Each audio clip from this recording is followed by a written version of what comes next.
So I have new molds that I'm super excited about. Little skulls. I am obsessed with skulls and skeletons and most spooky things. Halloween is my favorite holiday. So when I saw these, I had to get them. I had to try them. What we're going to do is make resin skulls. And since I have 8 of them, I'm going to try out a bunch of different things and see what I like best.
Okay guys, so our skulls are finished curing and ready to go over. So just a few things I did notice as I took the backs of the mold off, because it is a 2-piece mold. I have holes in my heads. So I had to, and I went ahead and did this with some of them just to show you. You'll see it's a little flat there. It didn't get as domed as I would like it. But I went ahead and went back and filled in all of the holes in the first set of skulls so we would have a finished piece. Now, because this mold is not a glossy mold on the inside, the pieces do not come out glossy. They come out kind of matte. So I don't mind that, but once you put the filler in the hole in the back, you have high gloss resin on the back and then no gloss on the front.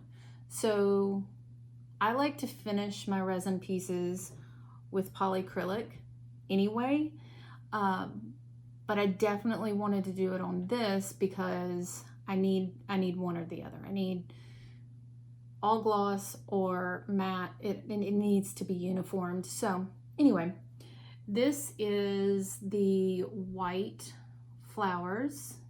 I love this one. Most of them stayed in the front of the head, but you still have some in the back, so it's a nice dimension there. This is the copper flake, and I'm really happy with this guy.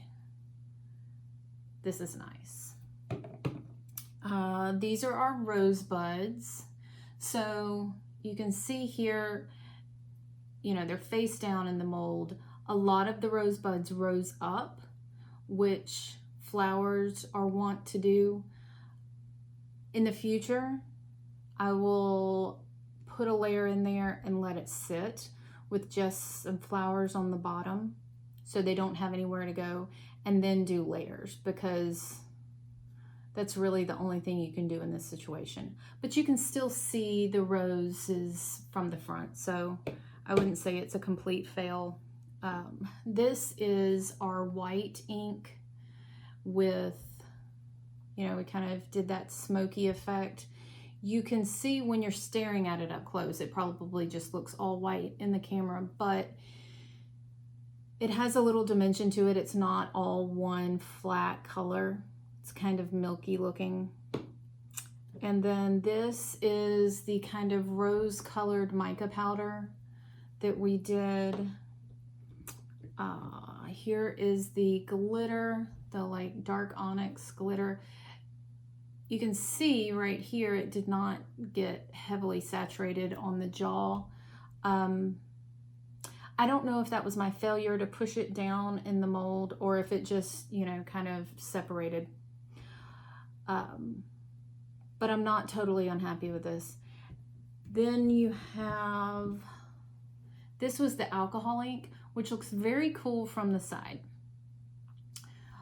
But from the front, and it's just kind of wah, wah. So lesson learned. It's not bad, but not what I was going for exactly. And then this is the, somehow we got something purple on this forehead. This was the gunmetal alcohol ink that I was trying to get a smoky look to. Again, these are definitely some of my favorites. And I'll show you how to finish the edges. Okay guys, I just wanted to show you how I finished these off. These four, we've already fixed the back of the head. I am going to show you what I do with this one, and I'll just come back and fix the head. So I'm going to take this and trim off the extra bits. This mold was originally, like it's advertised as an ice cube mold. I just got resin pieces flying all around.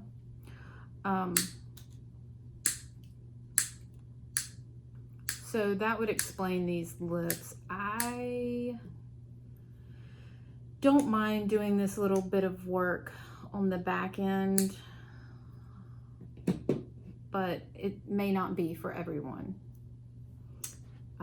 But there's great detail in the, okay, so trim all your extra bits off, and then nail file if you have one handy and do not have a Dremel.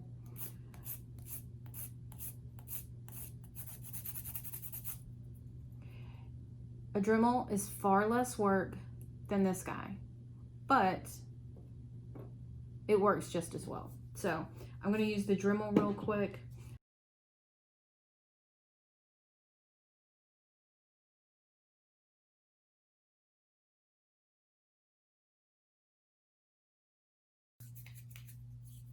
Now, you'll notice all these scratches. Polyacrylic gets rid of those for the most part. So because these molds are matte finish, they're not the shiny molds, you're not going to get a high gloss on your pieces when they come out. I do not mind this kind of matte look, but once you start filling in these holes in the back, you will notice that, there we go, you will notice that the back of it is really shiny.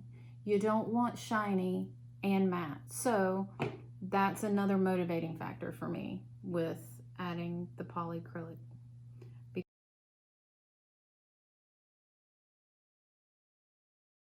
And boom, there you go. Okay guys, so that's it. That's the skull molds in the nutshell. I hope that you enjoyed this and had fun learning along with me. I really enjoyed making these little skulls. I will probably have these all over the house. My husband's gonna be so excited. So if you have any questions or comments, please comment down below. Hit subscribe to my channel. Give this video a like.